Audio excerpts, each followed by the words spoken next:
Write it down. You are lying awake at 2 in the morning and the same worry is circling your head like it is stuck on a track. In the dark, it feels enormous. It has weight and edges and a kind of gravity, and every time you try to think it all the way through, it only grows another head. You cannot hold it and you cannot put it down. There is a fix for this, and it is almost too plain to trust. You write the worry down, on paper, in a note on your phone, anywhere at all that is outside your own skull. The moment a fear leaves your head and lands somewhere you can actually see it, it stops being a shapeless cloud and becomes a single thing with a beginning and an end. People who study memory call this offloading. Your mind can only hold so much at once, and an unspoken worry keeps looping partly because your brain is afraid of losing track of it. Get it into writing, and that loop finally lets go. Now you can look at the thing directly. Now you can ask which part of it is real, which part you can act on tomorrow, and which part was only the dark hour doing its usual work on you. Almost everything that felt unbearable at 2 in the morning turns out to be handleable by 9, once it is sitting there in plain words on a page. The worry did not shrink because the problem got any smaller. It shrank because you finally dragged it into the light and got to see how ordinary it was the whole time. Nobody is watching. Picture the last time you walked into a crowded room absolutely certain that everyone had clocked the stain on your shirt, or the way your voice cracked a little when you said hello. You spent half the evening bracing for a judgment that felt like a spotlight following you from corner to corner. Every laugh across the room felt like it might be about you. Here is the freeing truth underneath all of that. Almost nobody was watching. Social scientists have a name for the mistake, the spotlight effect, the deep and stubborn belief that other people notice us far more than they ever actually do. The person you were sure had been studying your every move was, in that very same moment, fussing over their own hair and their own reflection in the dark window. Everyone is the main character of their own anxious little film. The stranger by the food is quietly replaying something clumsy they said in a meeting last Tuesday. The co-worker you envy is privately convinced that they are the one falling behind everyone else. We are all so occupied with being self-conscious that we have almost nothing left over to spend noticing the small flaws in anyone around us. Once this really lands, something in your chest lets go. You can wear the thing you actually like. You can ask the question that might sound dumb. You can dance badly at the wedding and eat the last slice without a second thought. The audience you kept performing so carefully for was never truly out there, and the amount of life waiting on the far side of that one realization is genuinely enormous. Start before ready. Standing right at the edge of something you want, you keep waiting for a signal to arrive. Some inner feeling that finally says, "Now you are ready. Go ahead." You have promised yourself you will begin the very moment you feel prepared enough, qualified enough, certain enough that it will work. So you wait. You keep waiting. And that clean green light somehow never actually comes. That is because readiness is not something you feel before you begin. It is something you earn only after.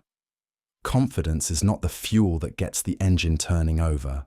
It is closer to the exhaust the engine gives off once it is already running down the road.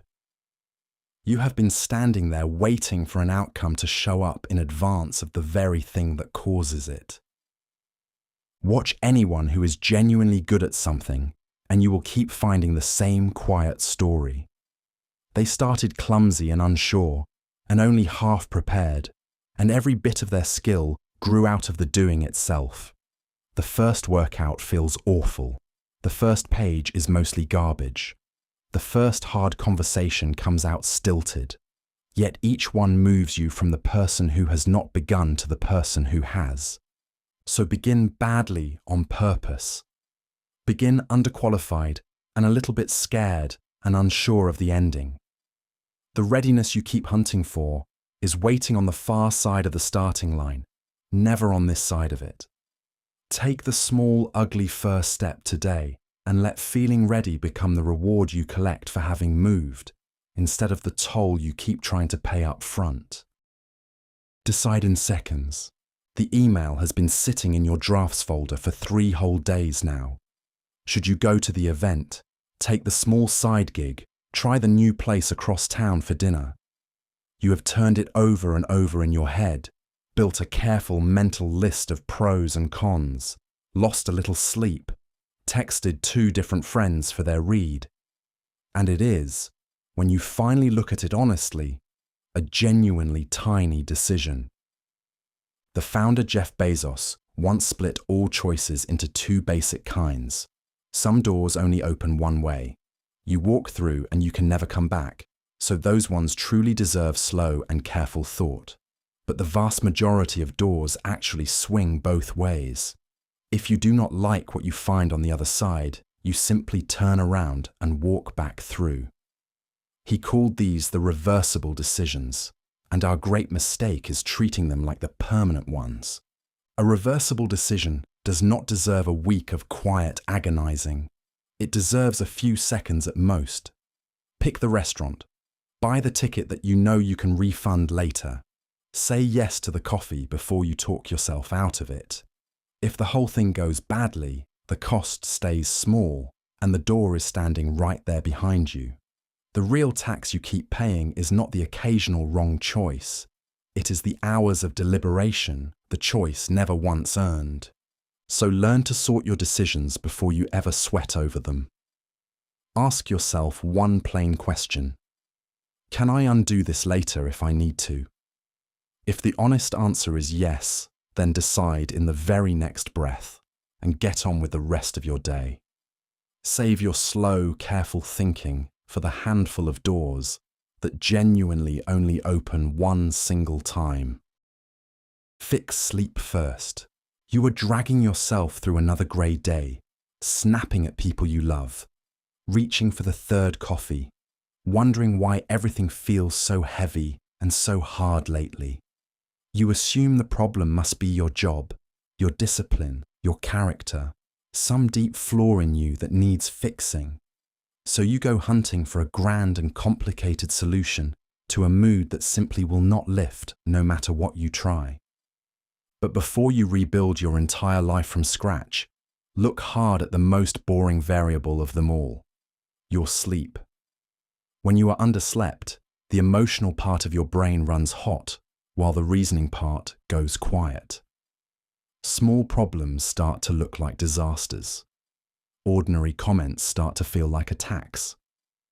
Researchers have shown that a single bad night measurably wrecks your mood, your focus, and your patience the whole next day.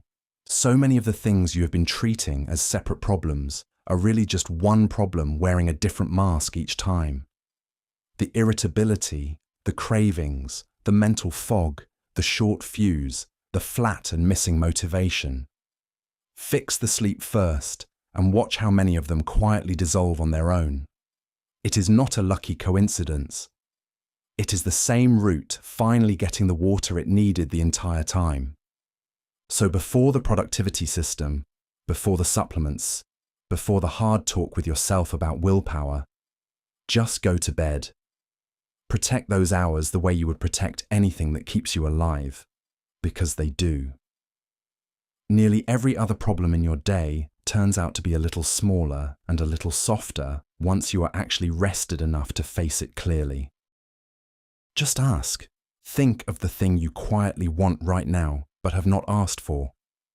The raise, the introduction, the discount, the small favor from someone who could give it easily. You have built a whole elaborate plan to earn it sideways, to prove yourself into it, to somehow come to deserve it without ever once having to say the plain words out loud. So you wait, and you circle, and the want stays stuck inside you. Here is what a lot of people never quite learn. The plain direct ask opens doors that years of quiet effort simply cannot. Most of us wildly overestimate how likely another person is to say no, and how much it will sting if they do. Researchers who study asking for help keep finding the same thing. People say yes far more often than we ever expect, and think far less of us for asking than we secretly fear. The reason underneath is simple. An unspoken want is completely invisible. Nobody can hand you the thing they do not even know you are reaching for. The manager cannot read your mind about the promotion. The friend cannot connect you to someone if you never say the name aloud. When you ask directly, you turn a private hope into something the other person can finally see and actually act on. So ask plainly and ask early. Name the number, the favor, the exact thing you want, in clear words with no soft cushion built around them. The worst case is usually a simple no, which leaves you standing exactly where you already were. The best case is that the door you were straining so hard to pry open just swings wide, all because you finally worked up the nerve to knock on it. The 2-minute rule. The dish sits in the sink. The reply waits unread in your inbox. The little pile of mail keeps growing on the counter by the door. Each one is a 2-minute job at most, and each one you keep stepping around, quietly telling yourself you will get to all of it later, once you finally have a proper block of free time. There is a small rule that fixes this, and productivity people trace it back to the writer David Allen. If a task will take under 2 minutes, you do it right now, the very moment it appears, instead of filing it away for some future that never quite arrives. The doing costs you less than the remembering ever would. It is one of the simplest habits to build and one of the quietly most powerful. The hidden cost of a small task is almost never the task itself. It is the mental weight of carrying it around, the way it lingers on the list, the tiny drag it adds each time your eye slides past it again. Do it now, and it never gets the chance to become a pile. Defer it, and 10 separate 2-minute jobs quietly congeal into a whole afternoon you dread. So the next time you notice one of these tiny things, do not add it to any list. Just do it. Hang the coat. Send the one-line text. Rinse the plate. Answer the short email while it is in front of you. You will be amazed how much lighter a whole day feels when the small stuff never gets the chance to pile up behind you into a wall. Delete the comparison. You are scrolling before you are even fully awake, and within a minute you feel it, that quiet sinking in your chest. Someone bought a house. Someone launched the thing. Someone looks effortless and rested, and about 10 steps ahead of where you are. By the time you set the phone down, your own life, which felt perfectly fine 2 minutes ago, has somehow started to feel small and behind. Notice what actually happened in that minute. Nothing in your real life changed at all. The only thing that moved was the yardstick you were suddenly measuring it against. Comparison is the old thief that psychologists have written about for over a century, and the endless feeds have turned it into a fire hose, because you are holding your ordinary insides up against everybody else's carefully chosen outside. The cruel trick is that the comparison is always secretly rigged. You see their highlight and forget it took years, or luck, or a private struggle they did not post about. You never see the doubt, the debt, the bad night sitting just behind the good photo. Delete the comparison and something strange happens. Your own progress, no longer measured against a stranger, suddenly looks like exactly what it is, which is real and yours. So when you catch yourself measuring, gently put the yardstick down. Compare yourself only to who you were a year ago, never to a stranger on their single best day. Your progress did not actually shrink in that moment on the phone. It was only hiding in the long shadow of someone else's highlight reel, patiently waiting for you to turn around and look back at your own. Show up small. Somewhere out there is a version of you that already has the thing you want. The body, the skill, the finished book, the calm and quiet mind. And when you picture the distance between here and there, it looks so vast and so daunting that you end up doing the strangest possible thing. You sit and wait for a huge burst of motivation to carry you across it in one heroic leap. But that is simply not how anything real ever gets built. It gets built by showing up small, almost embarrassingly small, on as many ordinary days as you can string together. This is the quiet engine of compound interest, borrowed from the world of money and pointed at a life instead. A tiny effort, repeated daily, does not just add up over time. It multiplies, because each day quietly builds on the base every day before it left behind. 2 push-ups a day will beat a punishing hour you only manage once a month, because the 2 push-ups still exist next week and that single hour does not. Bursts feel powerful and then burn out fast. Consistency feels almost pointless in the moment and yet wins over the years. The real magic was never in the size of any one day. It lives entirely in the stubborn refusal to skip. So shrink the goal down until it is honestly too small to fail at, and then do that same tiny thing again tomorrow. 1 page, 1 rep, 1 sentence, 1 phone call. You are not really hunting for the single day that changes everything at once. You are quietly building the long streak of ordinary days that, without any drama at all, slowly changes you. Say no fast. The invitation lands, and, somewhere inside, you already know the answer is no, but you do not say it.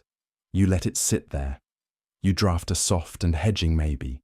You buy yourself another week. You tell yourself you will find some gentler moment to let them down easy. And in all that silence, a small and easy no quietly grows into a large and expensive one. Here is the thing almost nobody tells you about a delayed no. It never once gets cheaper with time. It only gathers interest. The other person begins planning around your soft maybe. Your own dread compounds a little more with every day you keep carrying the unsaid answer around. What could have been 1 clean sentence on Monday becomes a tangled apology by Friday, with far more wreckage to gently unwind. A fast no is genuinely a kindness, even when it never feels like one in the moment. It hands the other person their time back to go find someone who can actually say a real yes. It frees you from the slow, steady drip of low-grade guilt. Every yes you give to a bad fit is secretly a yes you have quietly stolen from something you truly care about. The early no protects them both. So when your gut already knows the answer, say it quickly and say it kindly. No thank you. Not this time. You do not owe anyone a whole paragraph of careful excuses. A prompt and honest no, delivered while it is all still small, is worth 10 reluctant yeses that got dragged out of you by nothing more than the fear of 1 uncomfortable moment. Care less. 2 people sit across a table trying to agree on a price, a salary, a deal of some kind. One of them needs it badly and cannot quite hide it. The other could take it or leave it, and does not much mind either way. Watch the 2 of them closely, and you will see the whole balance of power quietly slide toward the one who cares less. Both of them can feel it, even before a single word is spoken. Negotiators have a name for this hidden force. They call it your walk-away power. Your best alternative to the deal on the table. The person with somewhere else to go always holds the leverage, because leverage is really just the freedom to say no and truly mean it. Desperation, however carefully you try to mask it, tends to leak out, and the other side can almost smell it on you. This does not mean you should actually stop caring about the outcome. It means you protect yourself by quietly building a real alternative long before you ever sit down. A second offer tucked in your pocket. Savings that let you afford to wait. A genuine willingness to stand up and walk. The moment a no would not ruin you, your yes becomes something you give freely rather than something squeezed out of you. So before any negotiation, patiently widen your options until the deal in front of you stops feeling like your only lifeline in the world. Care about the result all you want, but never once let them see that you need it. The quiet calm of a person who can genuinely walk away is the single most persuasive thing you can carry into any room. Count 5 to 1. The alarm goes off and you already know you should get up, but you lie there anyway. The moment to speak arrives and you feel the urge to raise your hand, but you hesitate. In that tiny gap between the impulse to act and the action itself, your brain quietly floods in with excuses, and by the time it finishes talking, the moment has slipped past you, and you have done nothing at all. Here is a strange little tool that closes that fatal gap, made popular by the author Mel Robbins. The instant you feel the pull to do the thing you know you should, you count backward. 5, 4, 3, 2, 1. And then you move on the 1 before your mind can finish building its case against you. The counting does something clever. It hands your restless brain a small job and interrupts the flood of hesitation just long enough for your body to actually go. The reason it works is that the window between the instinct and the excuse is astonishingly short, only a few seconds wide. Act inside that window and you are already moving before fear can grab the wheel. Miss it, even by a moment, and the excuses win by default, the quiet way they almost always have. You were never really waiting to feel ready in there. You were simply giving hesitation the exact time it needed to talk you out of your own life. So the very next time you know the move and feel yourself starting to stall, do not negotiate and do not wait. Count 5, 4, 3, 2, 1, and go, right then, on the 1. Get out of the bed, raise the hand, send the message, start the thing. The count is a tiny bridge thrown across the gap where all of your best intentions have always quietly gone to die. Say the number first. Sitting across from someone who is about to name a price, you have heard the old advice 100 times over. Never say the number first. Let them go, wait them out, make the other side show their hand before you show yours. It sounds clever and cautious and safe, and so you clamp your mouth shut and wait. In most everyday deals, that instinct is quietly costing you real money. There is a force in psychology called anchoring, and it is one of the strongest pulls on the whole human mind. The first number spoken in any negotiation drops an anchor into the water, and every figure that follows gets tugged toward it, whether either person means for it to or not. Whoever says the number first is not showing weakness at all. They are quietly setting the gravity for the entire conversation. Say you are selling something worth a fair amount. If you let the buyer open with a lowball figure, you now spend the whole rest of the talk clawing your way up from their anchor. But name a strong number first, backed by a clear reason, and suddenly they are the ones negotiating down from yours. The middle you both eventually drift toward will sit much closer to wherever that first anchor landed. So do your homework. Settle on an ambitious but defensible number and be the one brave enough to say it out loud first. Let it land in the room and then go quiet and let it work. The person willing to name the figure, calmly and early, usually walks away having shaped the entire deal before it ever truly began. Is it urgent? Your to-do list has slowly become a wall of things all screaming at exactly the same volume. Reply to this, fix that, handle the other. Every single item wears the same red coat of urgency, so you sprint all day long, busy from morning until night, and somehow arrive at evening having touched almost nothing that actually mattered. The loudest ones won your attention purely by shouting, not by being important. There is a simple filter that cuts straight through all of it, drawn from a habit often credited to Dwight Eisenhower. Before you touch any task at all, you ask yourself one honest question. Is this actually urgent, or does it merely feel that way right now? Most of what shouts the loudest is really just someone else's emergency, or some small thing wearing a costume about 2 sizes too big for it. When you run the whole list through that single quiet question, something genuinely remarkable happens. Half of it simply evaporates. The task that felt like a 5-alarm fire turns out to be a thing that could easily wait a week, or be finished in a minute, or never actually needed doing by you at all. What is left over is short, real, and truly yours. Urgency, it turns out, is mostly manufactured. So stop treating every item as an equal emergency and start asking what genuinely cannot wait until later.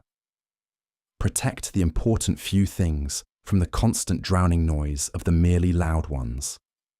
A day spent well on 3 things that matter will always beat a day spent frantically clearing 20 that never did, no matter how impressively busy the second kind of day happens to feel. Buy back time. You are standing in the kitchen at the end of a long day, staring down a sink full of dishes and a floor that badly needs mopping, quietly resenting every last minute of it. You have money that you are saving carefully and guarding closely, and time that you are spending freely as though it were somehow endless. And somewhere in that quiet math, you have the whole thing turned completely backward. Here is a purchase that almost nobody ever thinks to make. You can spend money to buy back your own time. Economists who study happiness keep landing on the same stubborn result. People who pay to offload the chores they truly hate report meaningfully higher life satisfaction than people who spend the very same money on yet more things. Time is the one resource you can never, ever earn back once it is gone. Think hard about what a single hour of your life is actually worth to you, and then look honestly at what it costs to reclaim one. The cleaner, the grocery delivery, the small tool that ends a recurring headache for good. You are not being lazy or extravagant when you do this. You are trading a renewable resource, money, for the single resource that never once refills, which is the hours you are alive. So the next time you catch yourself grinding through something you quietly dislike purely to save a few dollars, run the other calculation instead. What is this hour genuinely worth to me? And could I simply buy it back? Spend on time, and you are really buying back small pieces of your own short life, which is the one investment that quietly keeps paying out forever. Design your environment. You are trying again to eat a little better and scroll a little less and read a bit more, and you are trying to do all of it purely through raw willpower, gritting your teeth against a kitchen full of snacks and a phone that basically lives in your hand. By evening, the willpower is completely gone, quietly spent on 100 tiny battles across the day, and so you lose to the cookies, again, just like every other night this week. Here is what people with genuinely great habits understand that most of the rest of us keep missing. They do not actually have more willpower than you do. They have a far better environment. Behavior scientists consistently find that we badly overrate personal discipline and badly underrate simple design. You do not have to resist the cookie that is not in the house. You do not scroll the app you already deleted off the home screen. The real trick is that you set your surroundings up once, in a single calm and clear-headed moment, and then they quietly do your willpower's job for free all week long. Put the fruit at eye level and bury the candy in a high cupboard. Leave the book sitting on your pillow and the phone charging in a completely different room. Make the good thing genuinely easy to reach and the bad thing just annoying enough to bother. So stop leaning on a heroic version of yourself who somehow never gets tired, because that person simply does not exist by 9 at night.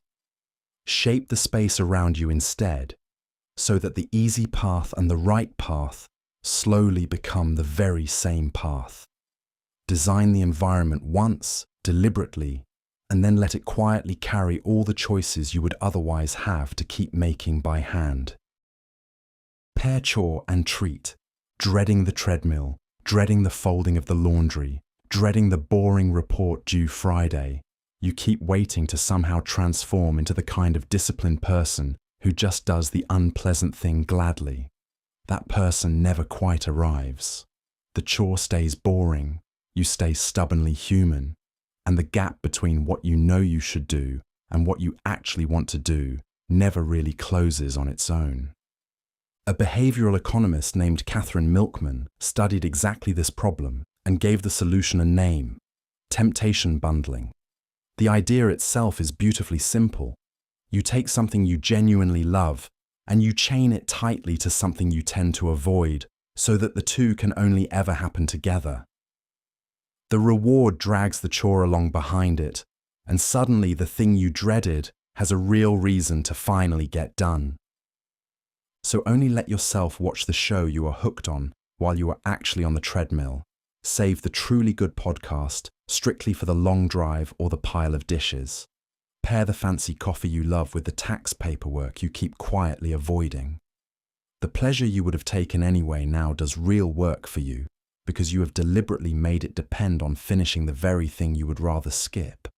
So stop trying to white-knuckle the boring stuff into submission through sheer virtue and grit alone. Find a small treat you honestly look forward to and marry it firmly to the task you keep dodging. You will end up doing the chore, not because you suddenly grew more disciplined overnight, but because you cleverly handed your future self something to actually look forward to inside of it. Sleep on it. You are stuck on something that will not budge. A knotty decision, a problem at work, a piece of writing that refuses to come together no matter how long you glare at it. So you push harder, you stay up later, you pour more and more hours of tired staring at the same wall, convinced that the answer will finally crack open if you just force it long enough tonight. But your brain has a second shift you keep forgetting to use. Sleep. While you are unconscious, the mind quietly keeps working on the problems you handed it during the day, sorting and connecting and filing in ways your waking attention simply cannot. Researchers call this incubation, and study after study shows people solve more problems after a night of sleep than after the same hours spent grinding awake. This is the real reason the answer so often arrives in the shower, or on the morning walk, or the instant you wake up. Your sleeping brain kept turning the thing over long after you gave up and stopped. The decision that felt impossibly tangled at midnight has quietly untangled itself by morning, and the choice that seemed so close and so urgent now looks obvious from a small, rested distance. So when you are truly stuck on something big, stop forcing it and go to bed instead. Hand the problem over to your sleeping mind and genuinely trust it to keep working the night shift for you. You will be quietly amazed how often you wake up already knowing the answer you could not find anywhere the night before, delivered overnight and completely free. Set the standard. Somewhere along the way, you notice that a certain person keeps getting spoken to sharply, keeps getting their time taken for granted, keeps absorbing the little disrespects that others somehow never seem to catch. And if you look honestly, you may find that person is sometimes you. It feels like bad luck or bad people. Very often, it is neither of those things at all. Here is an uncomfortable truth worth sitting with. People treat you, in large part, according to the standard you quietly set and then enforce. The boundaries you actually hold, not the ones you merely wish you had. Teach everyone around you exactly what they can get away with. Say nothing when someone crosses a line, and you have quietly taught them that the line was never really there. This is not about being cold or combative or hard to deal with. It is about the calm, unmistakable signals you send about what is and is not acceptable to you. The person who gently says that tone does not work for me and means it gets spoken to differently forever after. People tend to rise, almost automatically, to meet the standard you make clear you expect from them. So decide, on purpose, how you are willing to be treated, and then hold that line steadily and without apology. You do not need to raise your voice or pick a fight to do it.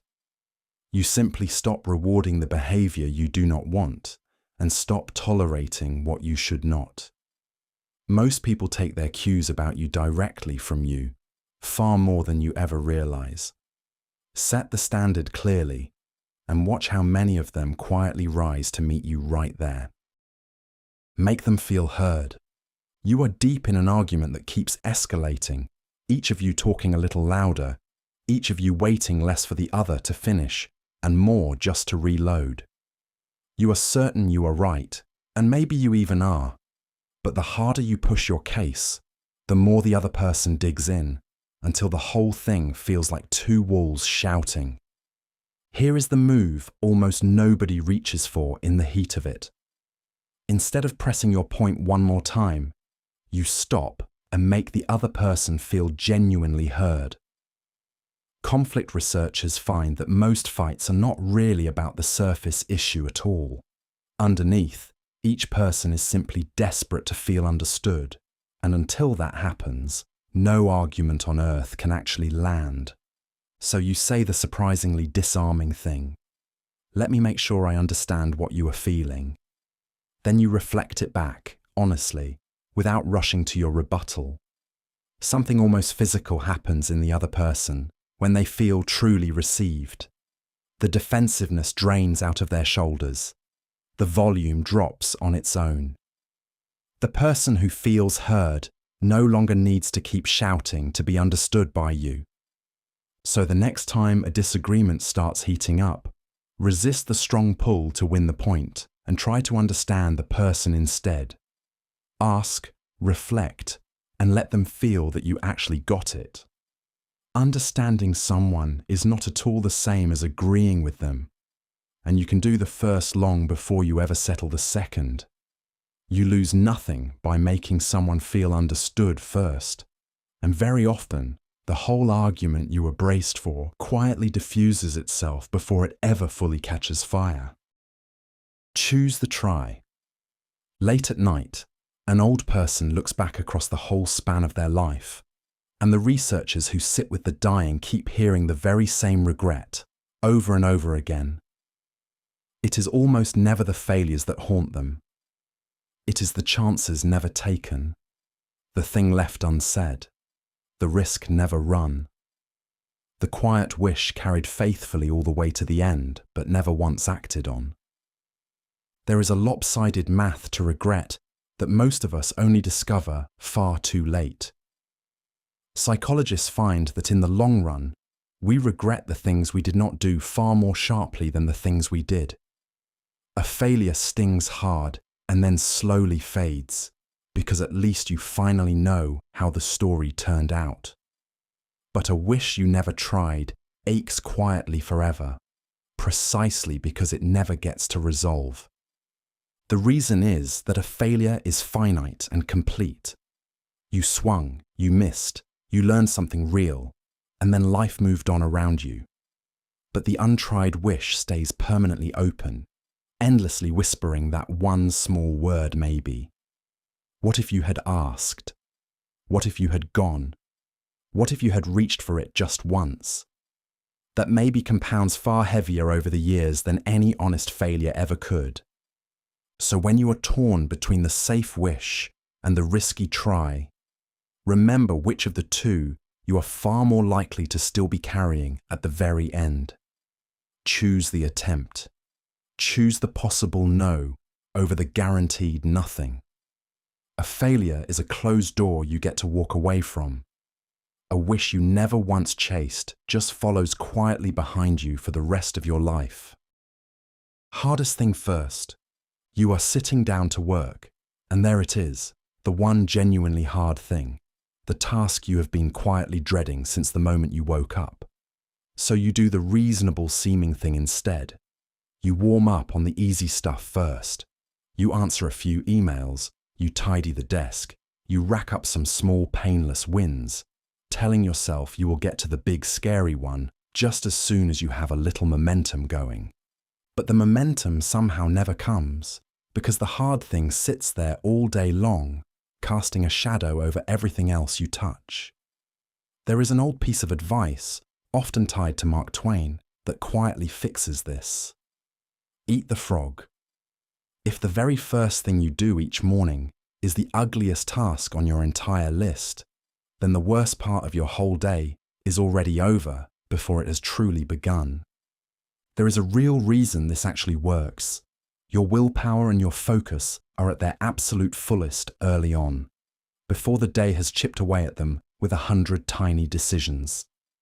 Spend that peak energy on the one thing that genuinely matters most, not on clearing trivia off your plate. And once the hardest thing is truly done, everything after it feels downhill, because nothing left on the list can really scare you anymore. So tomorrow, before the emails, before the noise, before you let the easy little tasks lull you into a false sense of progress, do the one hard thing first. Just start it.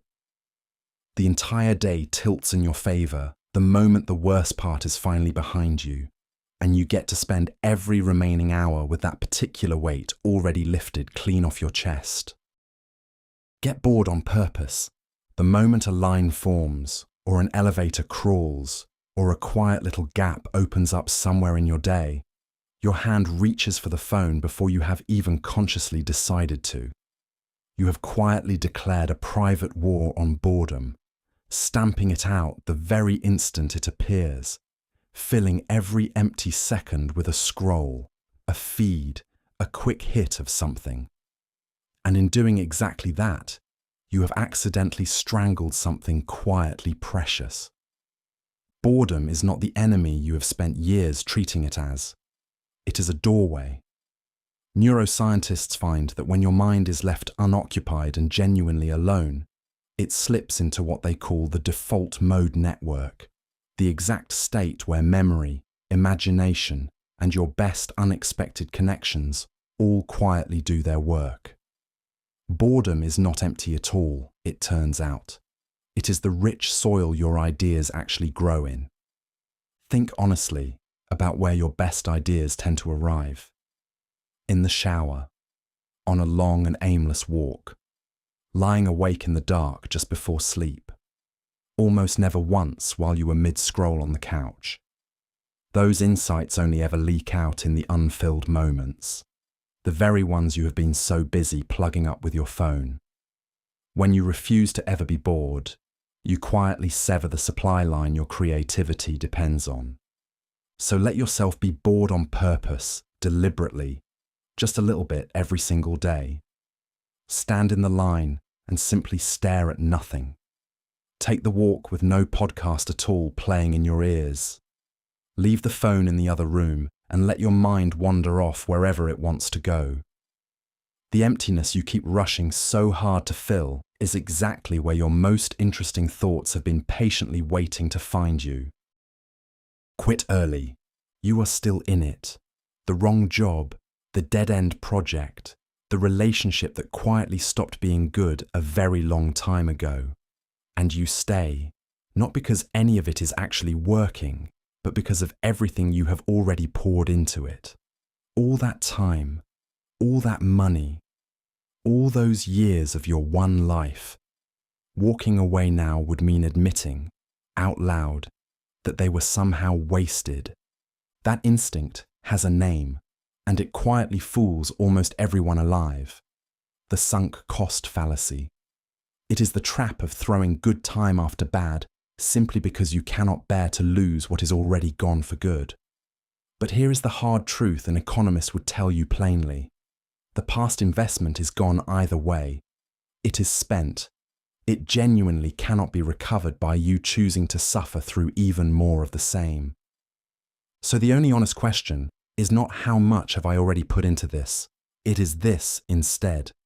Knowing everything I know right now, would I actively choose to start this today from scratch? If the honest answer is a clear no, then every additional day you stay is a brand new cost stacked right on top of the old one you will never get back. Quitting does not waste the past. Staying wastes the future. So give yourself full and genuine permission to quit the wrong thing early before it manages to take even more from you than it already has. The sunk cost is already sunk, no matter what you choose to do next, so stop quietly letting it buy your future too. Leaving something that is clearly wrong is not weakness, and it is not failure. It is you finally refusing to keep paying for a mistake you already made. Ask about them. Walking into a room full of people you do not really know, you feel that same old pressure begin to rise in you. You need to be interesting, so you rehearse a clever line, a good story, some impressive thing to say, quietly certain that the way to be liked is to perform well enough that people walk away thinking highly of you. So you talk, and you try hard, and somehow it all lands strangely flat. Here is the thing that genuinely great conversationalists seem to know in their bones. The fastest way in the world to be liked is not to be interesting at all. It is to be interested. Dale Carnegie built an entire philosophy on exactly this nearly a century ago, and modern research keeps quietly confirming it. People consistently rate the ones who ask them thoughtful questions as warmer, more likable, and even more intelligent than the ones who dazzle. The reason runs surprisingly deep in all of us. There are genuinely few things a person enjoys more than the warm feeling of being sincerely curious about.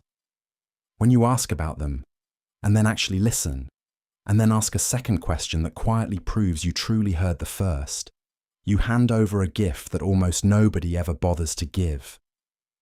Curiosity wins people over far faster, and far more lastingly, than charm ever manages to. So walk into the room with your whole attention pointed outward instead of anxiously inward. Get genuinely curious about the person right in front of you, and let them be the interesting one for a while. Ask, listen closely, and then follow the thread wherever it leads. You will be remembered as wonderful company, and the strange little secret is that you barely had to say a single impressive thing about yourself. Rest on purpose. You are pushing through the tide again, powering past the wall, wearing your exhaustion almost like a quiet badge of honor. Rest feels like a luxury you have not yet earned, or worse, like falling behind, while everyone around you keeps right on sprinting. So you skip the break, skip the day off, skip the early night, quietly convinced that stopping for even a moment is the same thing as losing hard-won ground. But rest is not the opposite of productivity. It is a part of it. Sports scientists figured this out about muscle a very long time ago. You do not actually grow stronger during the workout itself. You grow stronger during the recovery afterward, when the body quietly repairs what all that effort broke down. Your mind works in the exact same way, and skipping the recovery does not make you tougher. It just makes you slower. The cruel math of burnout is that one single hour of real rest, taken on purpose and without a shred of guilt, quietly buys back 3 that you would otherwise have lost to fog, mistakes, and grinding along at half your speed. Push far past empty, and everything starts taking longer, coming out worse, and needing to be redone. Rest is not the reward you collect after the work. It is the very thing that makes good work possible at all. So rest deliberately before you are ever forced to by collapse, and take it every bit as seriously as you take the work itself. Guard the day off fiercely. Protect the walk, the nap, the quiet evening with absolutely nothing scheduled on it. You are not being lazy when you do this. You are refilling the exact well that everything else you care about has to be drawn from. Teach what you learned. Finishing the book, the course, the long video, you feel that warm little glow of having learned something genuinely new. It all felt so clear while you were still in it. But a week later, when a friend happens to ask you about it, you reach for the details and find mostly fog where the ideas used to be. The insight that felt so solid has quietly slipped straight through your fingers, and you are left holding almost nothing. There is a simple fix that locks knowledge firmly in place, and good teachers have known it forever. You teach the thing you just learned to someone else right away, while it is still warm. The physicist Richard Feynman built an entire learning method around exactly this. If you cannot explain an idea simply in plain everyday words to another person, then you do not truly understand it yet. You have only recognized it in passing. The act of teaching forces your brain to do something that passive reading never once demands of it. It makes you organize the idea, hunt down the gaps, translate it all into your own words, and rebuild the whole thing from the ground up. Every fuzzy spot where you stumble and stall is a place you only thought you understood. Explaining it out loud drags those weak spots into the light, and the effort of patching them is what finally makes it stick. So after you learn something genuinely worth keeping, do not simply move straight on to the next shiny thing. Explain it to a friend, write it up in plain words, or teach it to the imaginary total beginner sitting in your head. You will remember what you teach for far longer than what you merely consumed, because teaching something is really just quietly learning it a second time. Will this matter later? The text sits there on your screen, just slightly rude. The meeting went sideways in front of everyone. Someone cut you off in traffic, or left you off an invite, or said the small thing that landed exactly wrong, and your whole body floods with sudden heat, ready to fire back, ready to stew, ready to hand this one passing moment enormous power over the rest of your day and maybe your whole week. Before you react to any of it, there is a single quiet question that shrinks almost everything back down to its true size. Will this actually matter in 5 years? Stoic philosophers were pointing straight at this idea 2,000 years ago, and the psychology behind it holds up perfectly today. Most of what hijacks your emotions in the moment has a shelf life measured in hours, not in years, and certainly not in decades. Run the honest test on it and watch how most of it fails to clear the bar completely.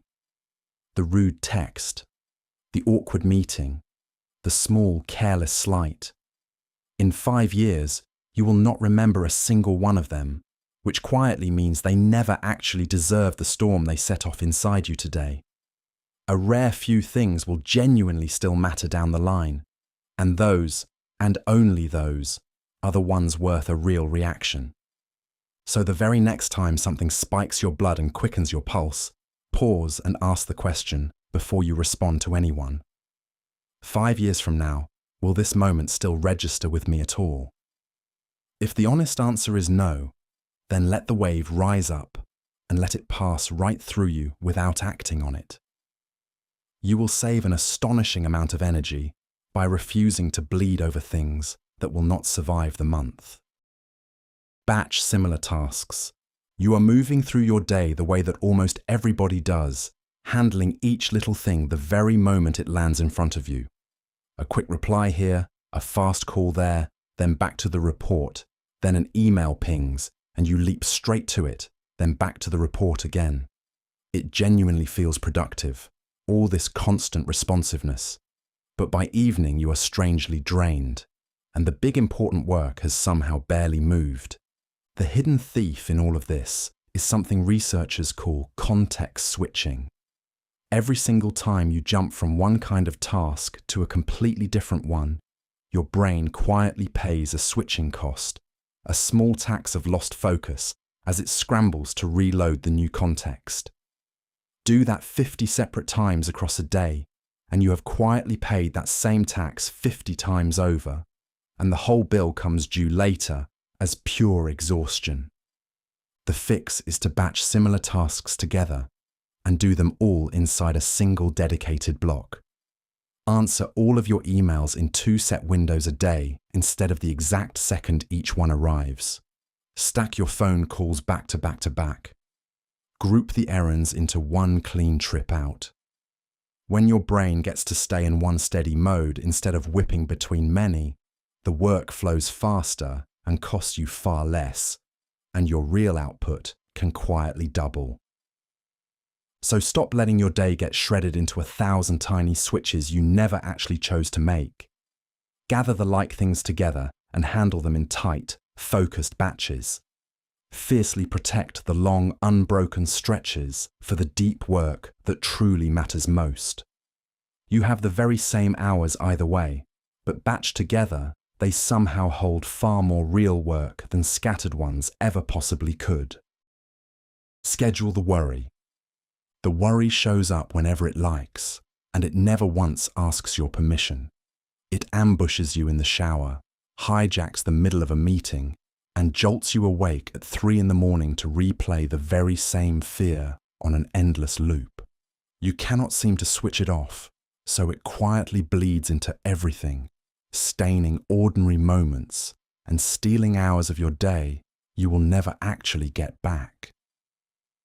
Here is a strange little trick that therapists have leaned on for years, and it works far better than it has any right to. You give the worry its own appointment.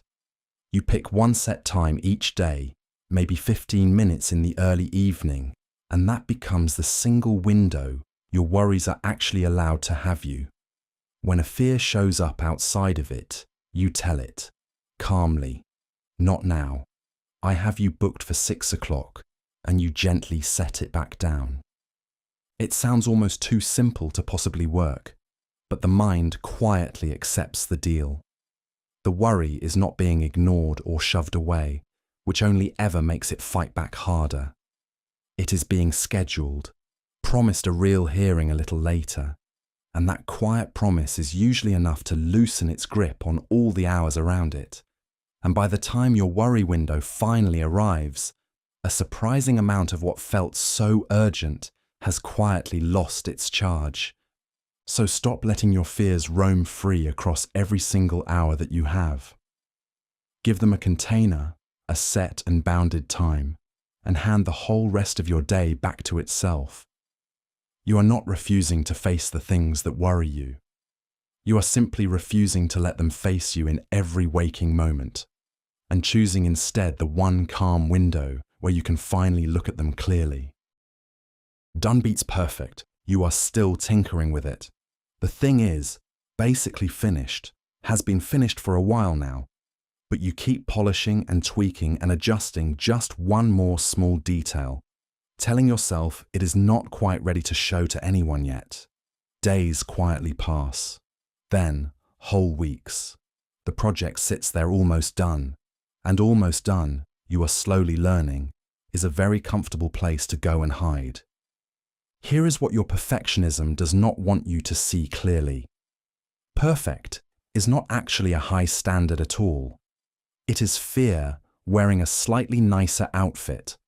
As long as the work stays forever unfinished, it can never be judged, never fail, never disappoint a single person, and so neither can you.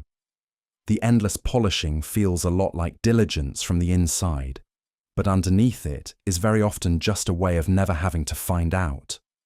Meanwhile, the real world only ever rewards the thing that actually ships and gets out the door. A finished piece that is merely good will beat a supposed masterpiece that lives forever trapped inside your head. Done means people can finally use it, react to it, and teach you what genuinely matters, which is the only path by which anything ever gets better. You cannot improve a thing you refuse to release, and version 1 always beats version none. So call the thing done and let it out the door, just a little before you actually feel ready for it. The typo, the rough edge, the part you would still secretly love to fix, almost none of it matters half as much as the fear keeps insisting it does. Ship the good enough thing today, and then let the world, and not your own anxiety, Be the one to tell you what truly needs another pass. Protect your health. Somewhere in your 20s or 30s, your health quietly feels like an unlimited account. So you spend it freely and without much thought. The late nights, the skipped workouts, the stress you keep swallowing, the checkups you keep postponing, quietly certain that there will always be plenty of time to get serious about all of it later, once things finally calm down and the important stuff has been handled first. But health is not like most of the things you can neglect for a while and then simply recover later. It is the one account you cannot refill once it is truly and deeply overdrawn. Doctors will tell you the quiet, uncomfortable truth of it. Most of the conditions that take people down in their later years were actually planted decades earlier, in the small daily choices that felt far too minor at the time to ever really matter. The cruelty of it is that the bill always arrives long after the spending, so the warning signs stay invisible for years and years. The body absorbs a truly enormous amount of neglect without ever once complaining, right up until the single day it suddenly cannot absorb anymore. And by the time the real symptoms finally show themselves, the cheapest and easiest window to have acted, which was simply now, has quietly closed for good behind you. So protect the health you still have today, while protecting it is still almost completely free. Move your body, sleep enough, and eat like you fully intend to need this same machine for a very long time to come, because you genuinely do. Nothing else you manage to build, earn, or love will mean very much at all if you have quietly bankrupted the one account that every other part of your life quietly depends on. Stretch your comfort zone. There is a small, invisible circle you quietly live inside of, made of all the things that feel safe and familiar and easy. Within its edges, nothing really frightens you, but every single time, something feels a little too scary. You take one small step back inside the line, and the circle draws itself a fraction tighter around you. Avoid enough things for long enough, and that safe little zone slowly hardens into a cage. Here is what the psychology of fear makes almost uncomfortably clear. Avoidance is never actually neutral. Every time you duck the thing that makes you anxious, you quietly teach your own brain that it really was dangerous, so the fear grows a little bigger for next time. This is the very loop that exposure, the most proven treatment for anxiety there is, patiently runs in reverse. You approach the small scary thing, you survive it, and the fear quietly shrinks. So the discomfort itself is not a warning to retreat, it is a muscle quietly waiting to be trained. Take the cold end of the shower. Speak up in the meeting while your heart is still pounding. Do the last set that burns, the small brave thing you keep talking yourself out of at the final second. Each one is a single rep, and every rep quietly stretches the edges of the circle you are allowed to live inside. So chase a small dose of voluntary discomfort every single day, on purpose, in amounts light enough that you can actually survive them. Not because suffering is somehow noble, but because your whole life quietly expands to the exact size of what you are willing to feel uncomfortable doing. Comfort keeps the circle tight and safe and slowly suffocating. A little daily discomfort is simply how you make the whole thing bigger. Wait one day. The message lands on your screen and the anger arrives almost instantly, white hot and completely certain of itself. Your fingers are already moving, quietly drafting the reply that will finally, once and for all, set them straight. Every single word of it feels perfectly justified to you. You are absolutely sure, in this exact heated moment, that firing it off right this second is the right and necessary and even noble thing to do. This is precisely the moment to do nothing at all. There is a simple rule that has quietly saved countless relationships and careers over the years. Wait a full 24 hours before any big reaction. When you are truly flooded with emotion, your brain is quite literally not running on its higher reasoning, and psychologists even have a name for it, the amygdala hijack, where the raw feeling part of you seizes the wheel entirely. The version of you furiously writing that message is simply not the version you would ever actually want out there representing you. Give it a single day, and the flood quietly recedes on its own. The reply you were so completely certain about at midnight will look reckless and thin by morning. The thing you were fully ready to quit, you now want to salvage. Your first hot take, it turns out, is almost never your wisest one, only your fastest. So when something truly lights you up inside, let the fire burn all the way down before you ever act on it. Write the angry message if you honestly must, then leave it sitting in your drafts overnight and read it back tomorrow. You can always choose to send it later, once the heat is fully gone. But you can never unsend the one you fired off before your calmer, wiser self ever had a chance to arrive. Go deep on one. Spreading yourself thin across a dozen half-learned skills, you dabble a little in everything and quietly stay a beginner at nearly all of it. A little coding, a little design, a little of this and a little of that, always starting fresh somewhere new, never quite going deep anywhere. It genuinely feels productive and curious and wonderfully open. It also quietly keeps you replaceable and completely interchangeable with everyone else out there who also dabbles. Here is what actually pays off richly over the whole span of a lifetime. You go genuinely deep on one hard, valuable skill, the kind that most people quit long before they ever come close to mastering. The world pays handsomely for real depth and barely anything at all for shallow familiarity, because depth is rare and hard won. Being fairly good at 10 different things is common. Being truly excellent at one single thing is a moat.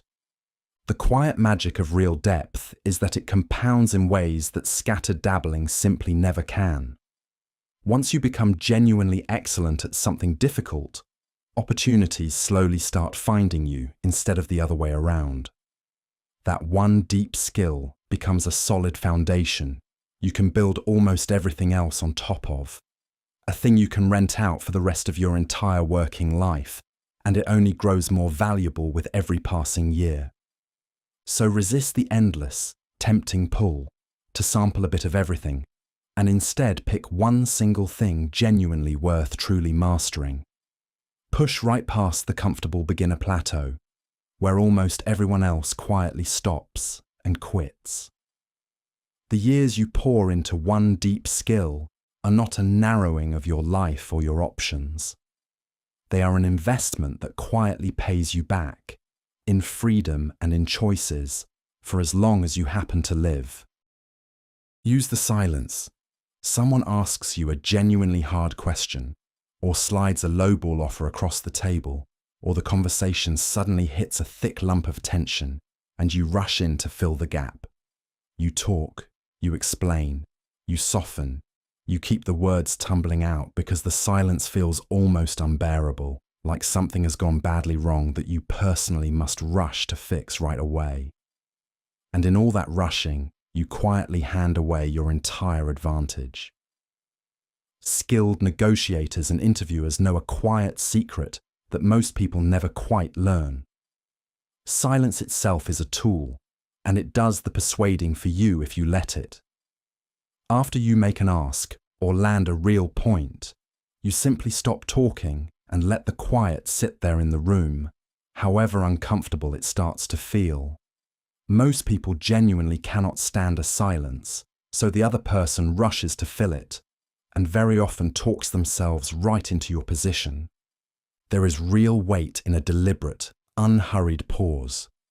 Say your number out loud, then go completely quiet, and the silence puts all the pressure squarely back on them. Ask the real question, then wait, and the person finally tells you the true thing living underneath the thing. That strong instinct to rush in and rescue every awkward little pause is exactly what quietly weakens you. The one calm enough to hold the silence tends to run the whole room. So learn to let the quiet do its patient work, even when every nerve in you is begging to fill it fast. Make your point, and then simply close your mouth.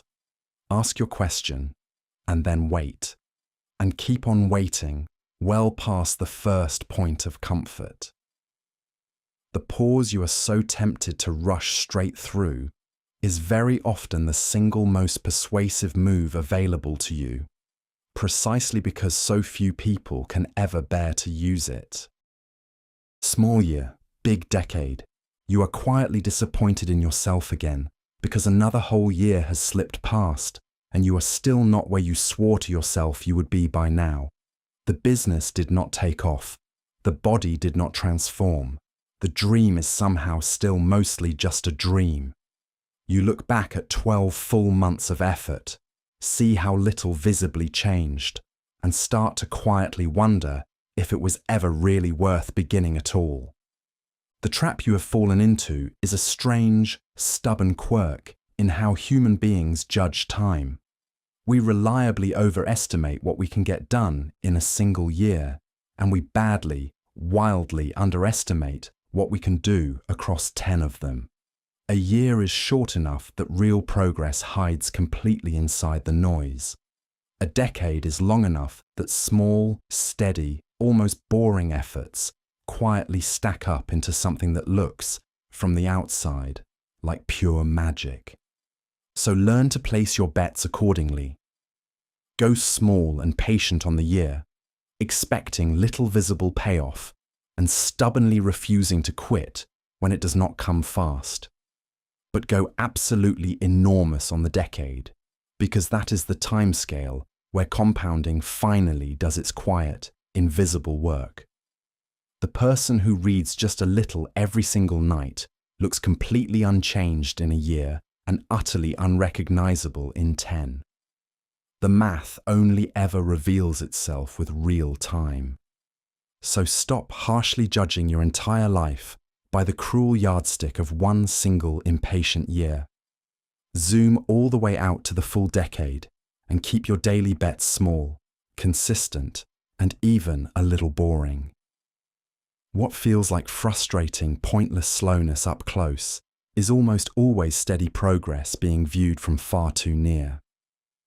Give the compounding all the years it quietly needs, and let the decade become the thing the year alone never could. Give without scoring. Keeping a quiet little ledger in your head, you carefully track what you give out and what you feel you are still owed. You help them move, so now they owe you one. You sent the thoughtful gift, so where exactly is the thank you? You do generous things for people, sure, but a small part of you is always watching the scoreboard, waiting for the favor to come back around, and quietly resenting it a little when it does not. Here is what the genuinely most generous people seem to deeply understand.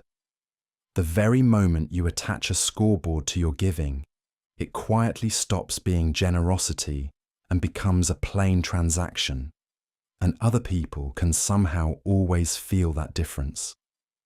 Research on the happiest, most connected people keeps finding the same pattern.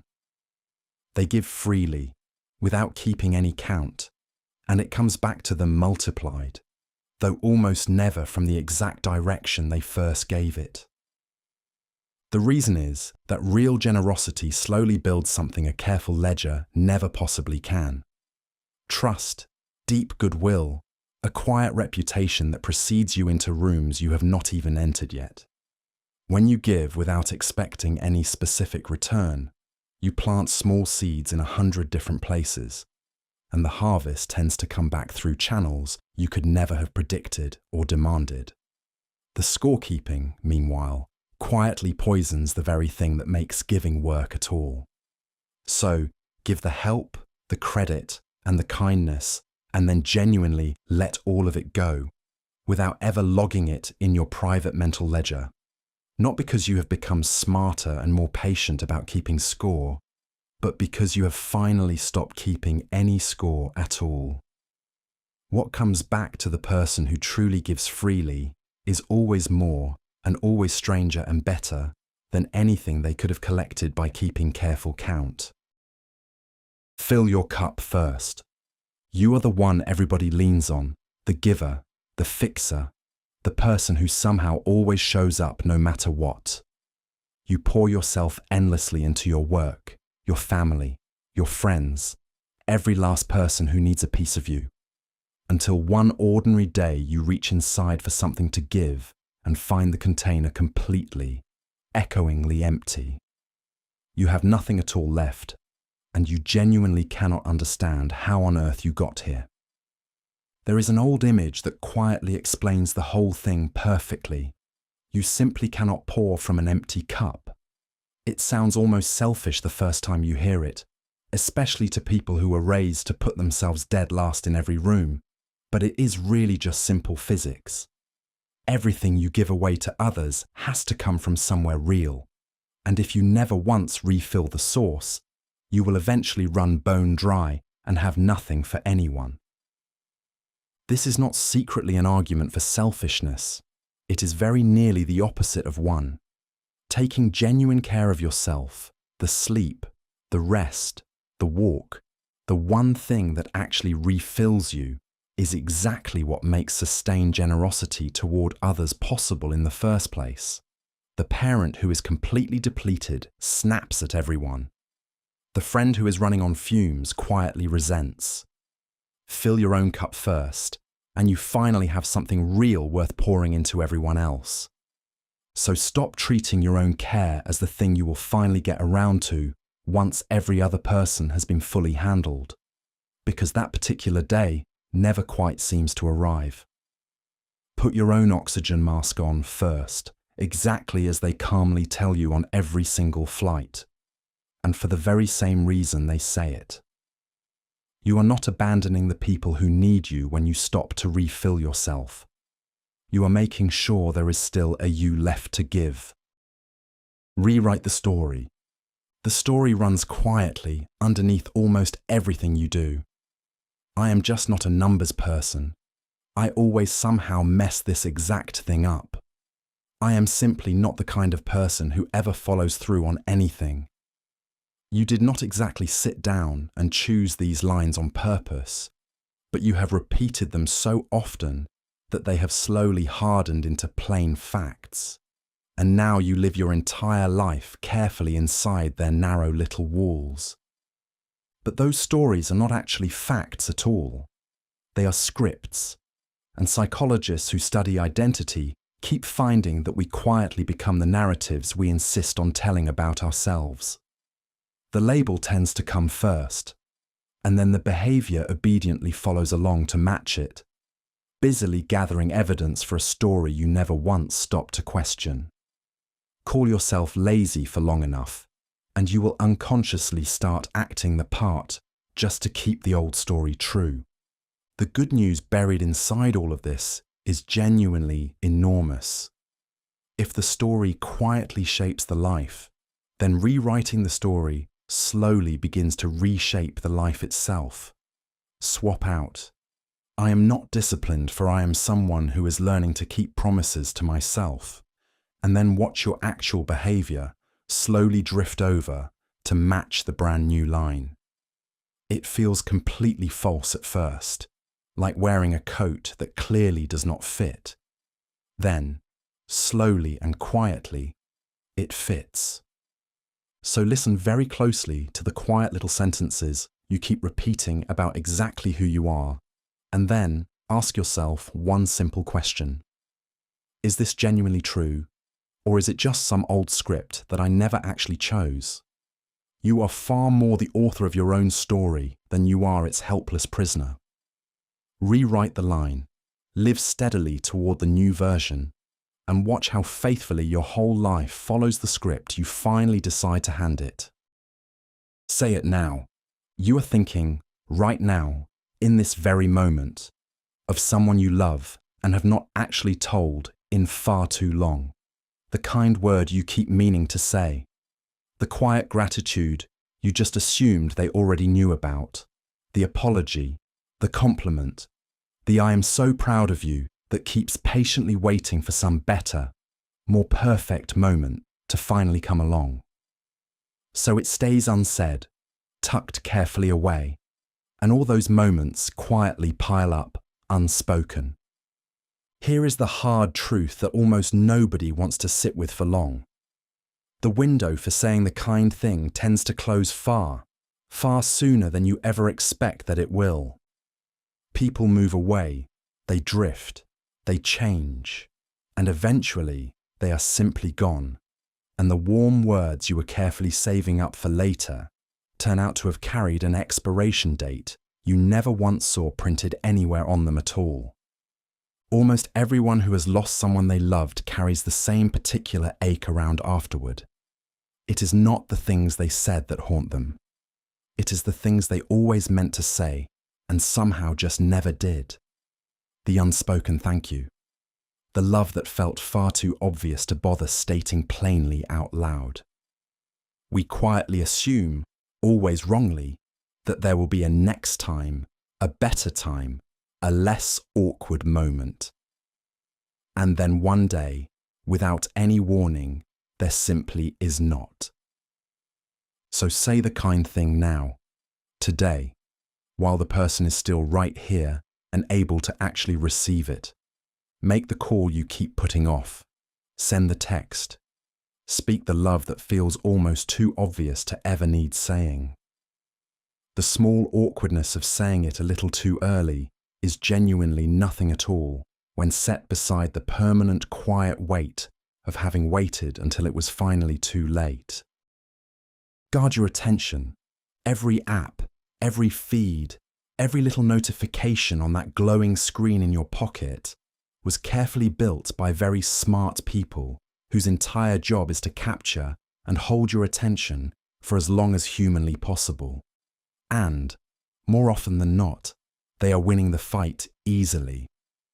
You pick up the phone to do one quick thing and surface a full hour later, foggy and vaguely worse, having handed over 60 minutes you will never get back. Here is the reframe that quietly changes everything about how you see it. Your attention is not some minor little resource to spend carelessly and refill later. It is, quite literally, your life itself. The philosopher and psychologist William James saw this clearly over a century ago now. Your entire experience of being alive is made of nothing more and nothing less than whatever you actually attend to, moment by passing moment. Where your attention goes, your one life goes with it. Sit for a second with what that idea actually means for you. The years you spend half watching things you will not remember even tomorrow are not some harmless break from your real life. They are your real life, quietly and permanently being spent. Whoever manages to control your attention effectively controls the raw material of your entire existence. And right now, you are handing that control away, completely for free, to whoever happens to design the most addictive little screen. So guard your attention with the very same fierce care you would guard your money, or your time, or your own health, because it is honestly more precious than any single one of them. Choose, deliberately and on purpose, what gets to fill your mind and what absolutely does not. You are not merely protecting a few idle hours when you finally start doing this.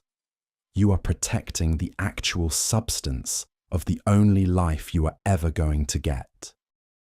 Stop rehearsing complaints, lying awake in bed, or driving the same commute, or just standing in the shower.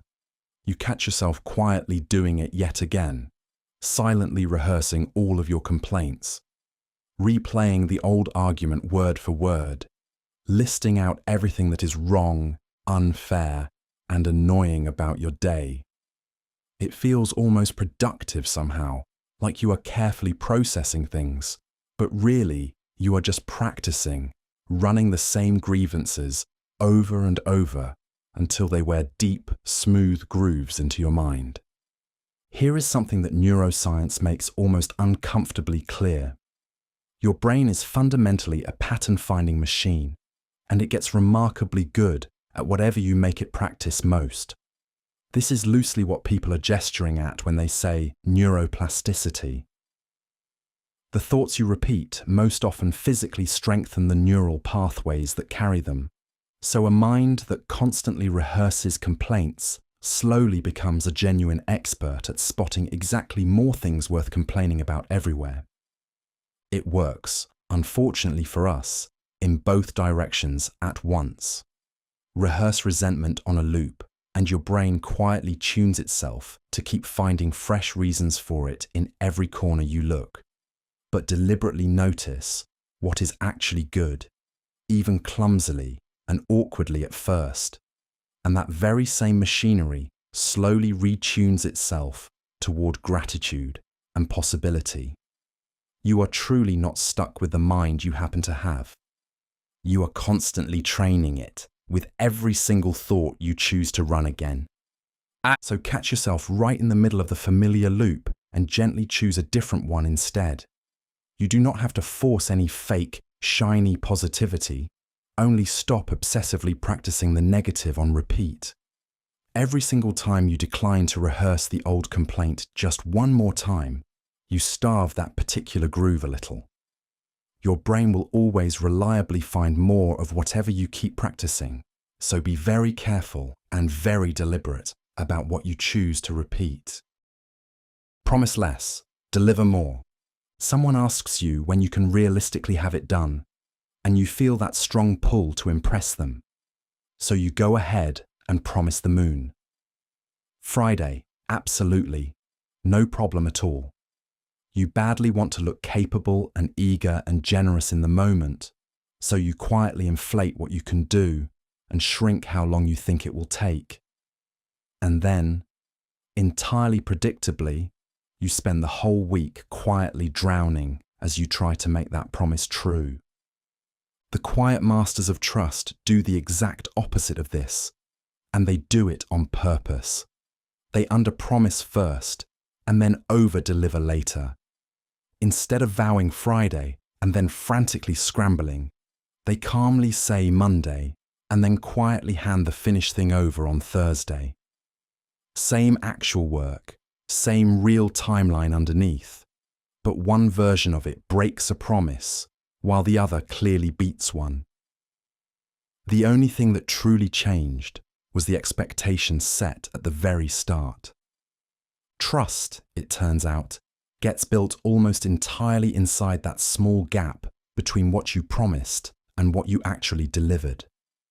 Fall even slightly short of your given word, and it quietly erodes, no matter how genuinely good the underlying work happened to be.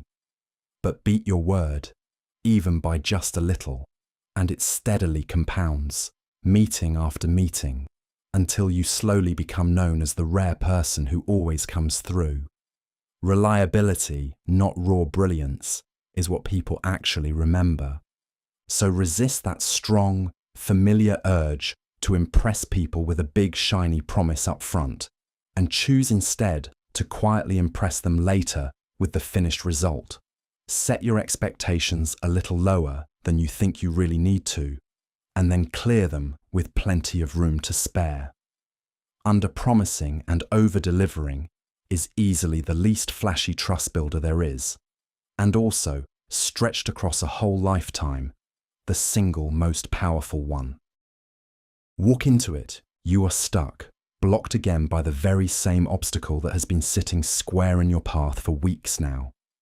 The difficult person, the genuinely hard problem, the thing you keep desperately trying to go around, over, under, absolutely anywhere at all except straight through the middle of it. You pour enormous energy into avoiding it, and yet somehow the long detour always ends up costing you far more than simply facing the obstacle itself ever would have.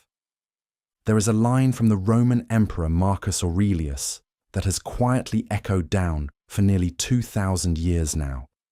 The obstacle in the path becomes the path. What stands in the way of you becomes the way forward. The very thing standing between you and where you badly want to go is really quite rarely just an interruption of the journey. Startlingly often, it turns out to be the exact route you were always meant to take. Think honestly about how this actually tends to play out in a life. The hard conversation you keep dreading is the precise one that finally fixes the whole relationship. The skill that quietly intimidates you is exactly the one that sets you apart once you push through and learn it. The problem stubbornly blocking your project is holding the very insight that would make it great. Walk straight into the obstacle, and it slowly stops being a wall. It becomes a door. So stop pouring all of your good energy into the endless, exhausting detour and simply turn to face the thing directly instead. The obstacle you have been so carefully avoiding all this time is usually not actually the thing stopping your progress at all. It is your progress, quietly wearing a very convincing disguise. Walk straight into it, and you will so often find the wall you feared was a doorway the entire time. Automate small choices. Every single day of your life quietly begins with 1,000 tiny decisions. What exactly to wear, what to eat, when to work out, what to throw together for lunch, which task to start with first. Each one seems completely trivial on its own, barely even worth noticing as it passes. But taken all together, they quietly drain a strictly limited tank of mental energy before you have even reached the real decisions that actually matter to your day. Psychologists have a specific name for this slow drain: decision fatigue. Your basic capacity to make good choices is a genuinely finite resource that gets steadily depleted with every single call you make, wise or foolish, big or small. This is precisely why famously busy people like Steve Jobs or Barack Obama chose to wear nearly the exact same thing every day. They were not being dull or boring. They were deliberately refusing to waste willpower on a decision that did not deserve any. The real move here is to automate all of the small stuff so that it stops quietly taxing you at all. Decide the thing just once, in a calm and clear-headed moment, and then turn it into a firm default that you simply never revisit again. The same reliable breakfast, the set and non-negotiable gym time, the clothes laid out the night before. Every choice you manage to convert into an automatic routine is willpower saved and quietly banked for the decisions that truly shape a life. So look hard and honestly at the small recurring choices that are quietly eating your energy, and start turning as many of them as you can into defaults you never have to think about again. Fiercely guard your limited decision-making for the things that genuinely matter, and let plain habit handle all the rest on autopilot. The goal was never actually to decide more things. It was to save your finite judgment for the few places it truly counts. Make it easy. You are staring down a goal that feels genuinely enormous and heavy, and somewhere along the line you quietly assumed that the sheer size of the result simply has to match the size of the struggle it takes. So you brace yourself for the hardest possible version of it, the punishing plan, the endless grind, the suffering you are certain must be the real price of anything worth actually having. And most of the time, that one assumption is exactly what stops you from ever starting at all. There is a single, disarming little question made popular by the author Tim Ferriss that quietly dissolves the whole thing. What would this actually look like if it were easy? Not what would look impressive or virtuous or hard enough to genuinely feel earned in the end. Just plainly easy. Most of us are so deeply wedded to the idea that real value must always equal difficulty that we never once pause to go looking for the simple path. And there almost always is a simple path, quietly hiding in plain sight behind our stubborn love of the complicated one. The book you could actually write in tiny daily pieces instead of one heroic, exhausting push. the fitness you could genuinely reach with a short daily walk instead of a brutal program, you will quit within a month. Ask the honest question, and an easier route to the very same destination quietly reveals itself to you. So the very next time you catch yourself bracing hard for a struggle, stop for a second and ask what the genuinely easy version would actually look like. Then, unless there is some real and specific reason not to, simply go and do that one instead. The hard road is not somehow more noble just because it happens to hurt you more along the way. Very often, the easy path is not a shortcut or a cheat at all. It is just the smarter way through. Keep the rhythm. Somewhere in the quiet busyness of your life, a good friendship went silent. Not because of any fight or falling out, but simply because the weeks kept stacking up and neither of you quite reached out. First it was 1 month, then it was 6, and now there is a strange little wall of awkwardness standing exactly where the easy closeness used to be. Nobody ever chose the distance. It just slowly grew, all on its own, inside the silence. Here is what almost nobody tells you about close relationships. They very rarely die from one single dramatic blow. They die instead from slow, quiet neglect, from the steady drip of small moments of contact that never quite happened. The longest study on human happiness ever run, out of Harvard for well over 80 years now, found that the warmth of your close ties predicts a good life more reliably than money or fame ever could. And that warmth is not kept alive by grand gestures. It is kept alive by frequency. This is the part that quietly changes everything. It is genuinely not the size of the effort that keeps a bond alive. It is the rhythm of it. A short text that says only that you thought of them today. A 5-minute call on the drive home. A standing dinner that simply repeats itself. No planning required. Small and regular beats, big and rare every single time. Because closeness is built out of many light, ordinary touches. Not a few heavy ones you keep postponing until some perfect moment. So build the rhythm on purpose, well before the silence has any chance to harden into distance. Put the recurring call right on the calendar. Send the low-effort message that quietly keeps the thread warm. Let the small, unremarkable check-ins do the steady work that one big reunion never really can. The relationships that genuinely last are almost never the most intense ones. They are simply the ones that somebody remembered to keep watering. Sit with it. You are sad, or anxious, or just restless, and the very second the feeling begins to rise in you, you reach almost automatically for something to make it stop. The drink, the scroll, the snack, the next show, anything at all that fills the space so that you do not actually have to sit there and feel the thing. It works, briefly, every time. The discomfort quiets down, and so over time, the reaching becomes a reflex you barely even notice yourself doing anymore. But here is what all that numbing is quietly costing you, and it is far more than you think. You cannot selectively numb just one emotion on its own. When you dull the sadness, the anxiety, the boredom, you end up dulling everything else in the very same stroke. Researchers who study emotion are clear on this point. The same channel that carries the pain you are trying to avoid also carries the joy you hope to keep.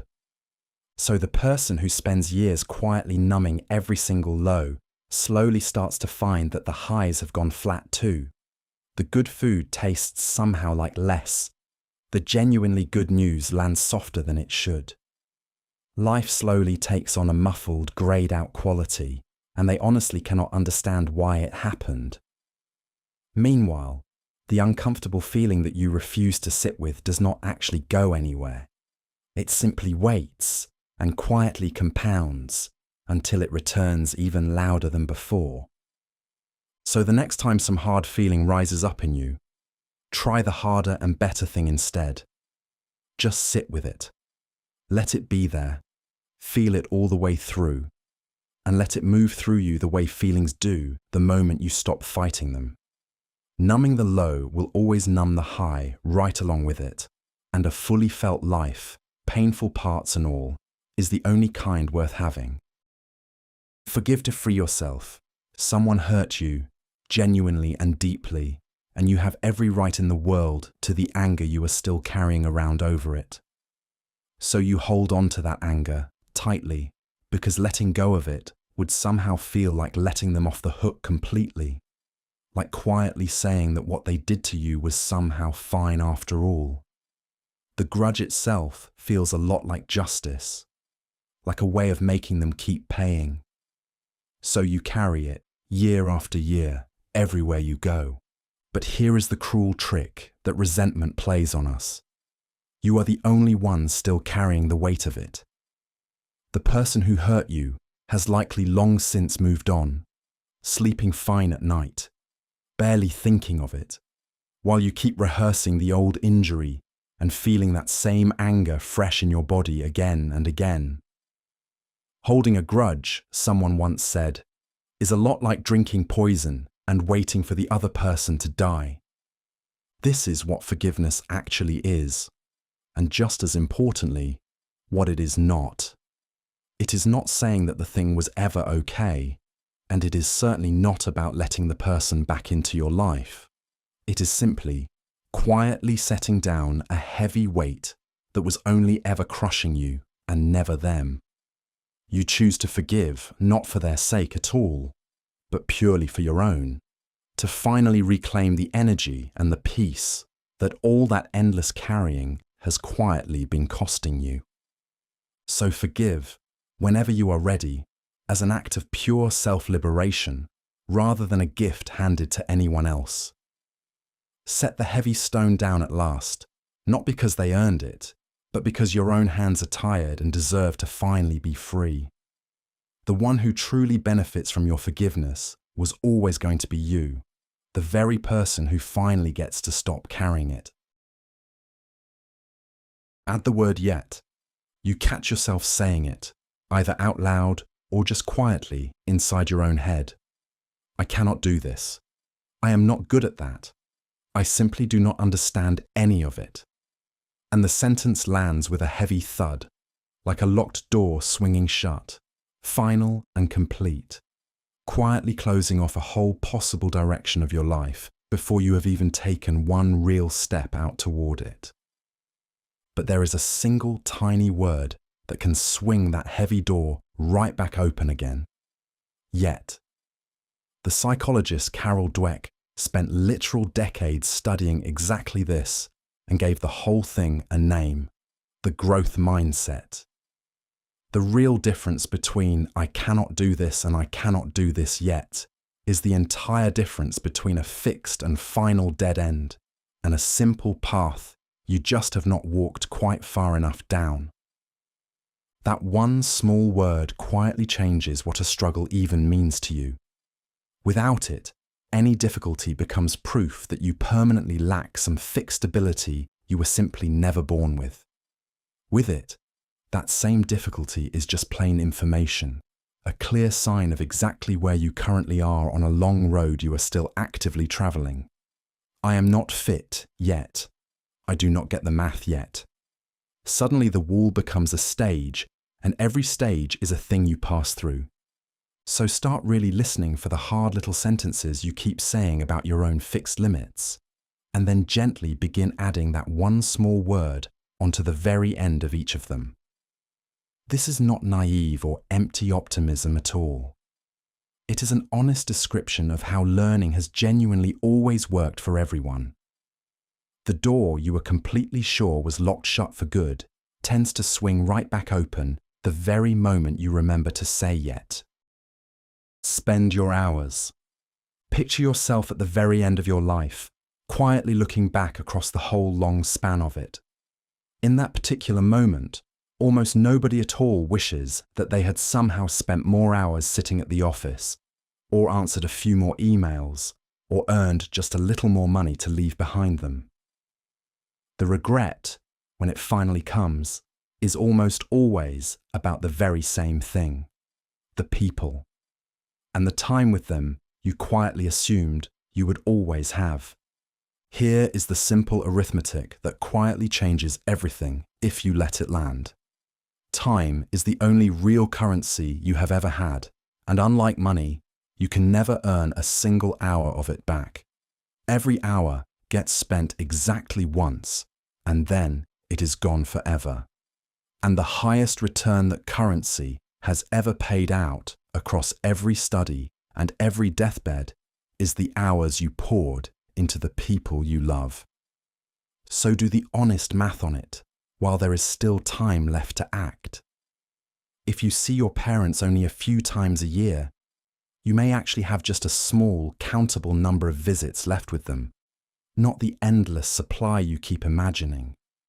The child in the next room is only ever this age once.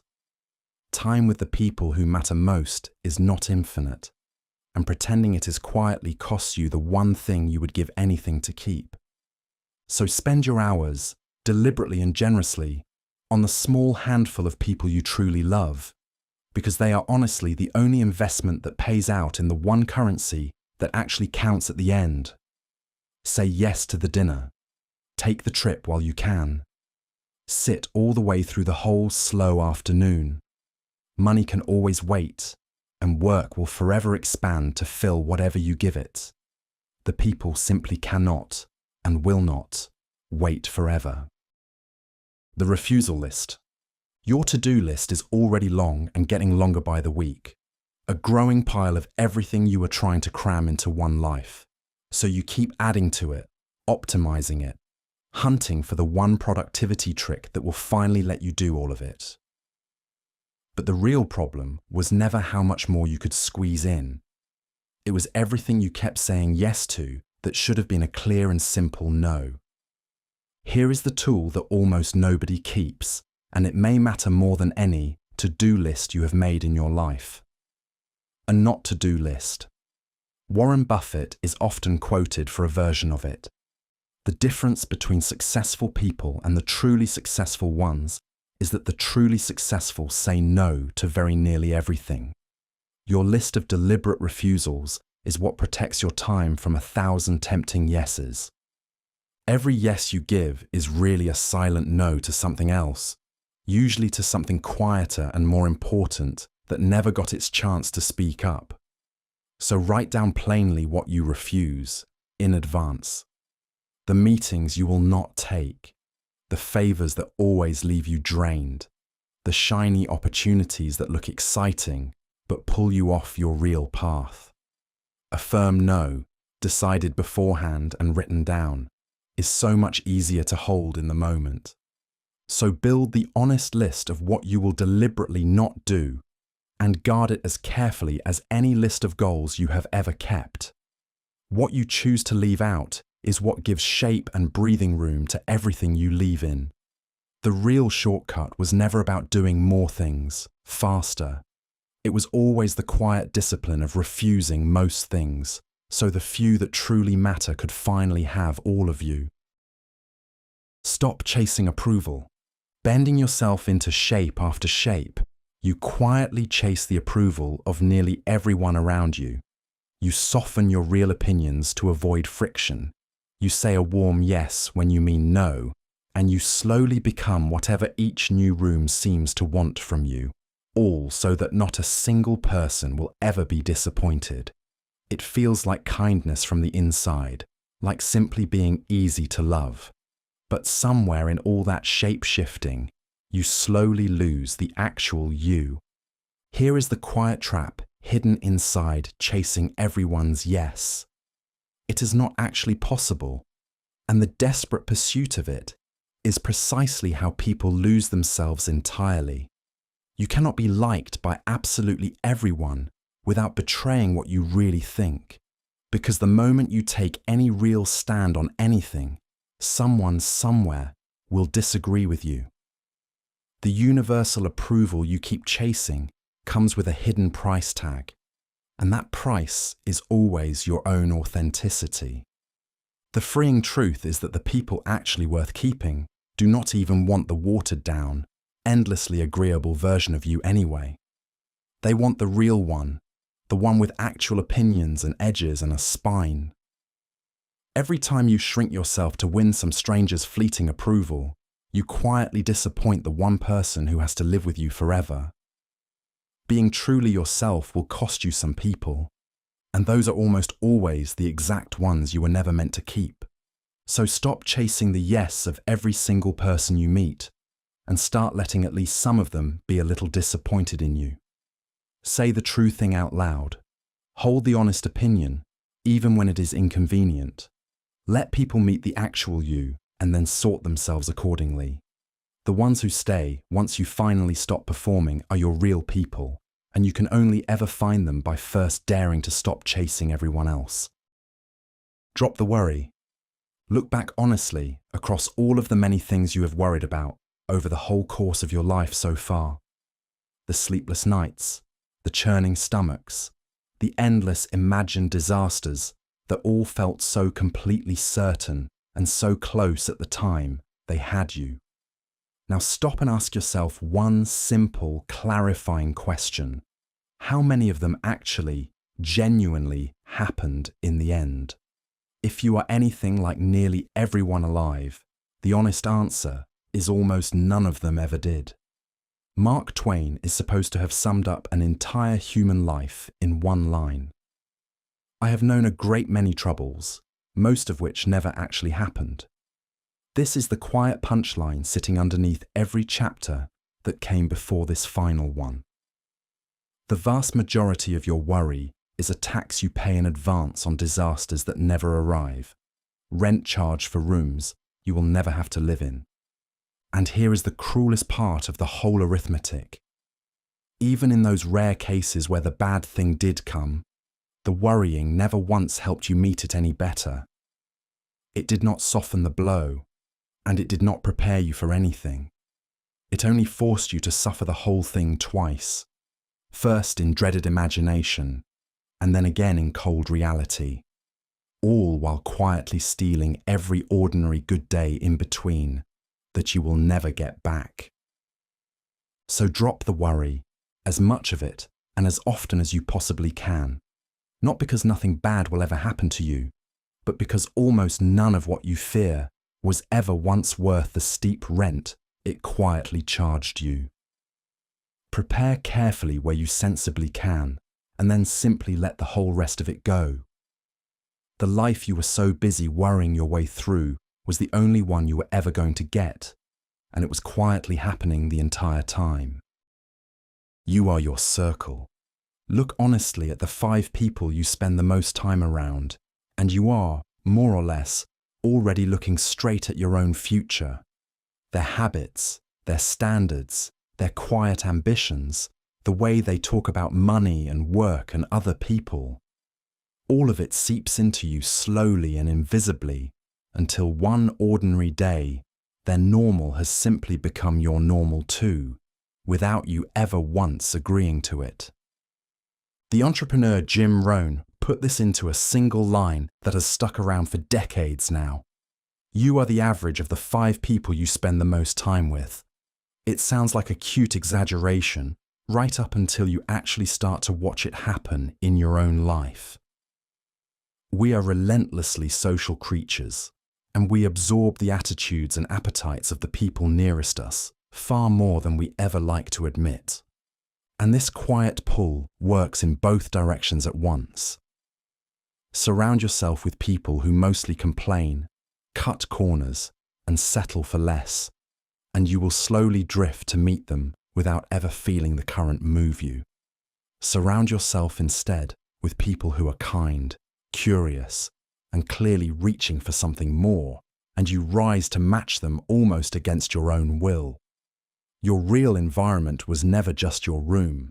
It is the people standing inside it. So choose your circle on purpose, as carefully and deliberately as you would choose anything that quietly shapes an entire life.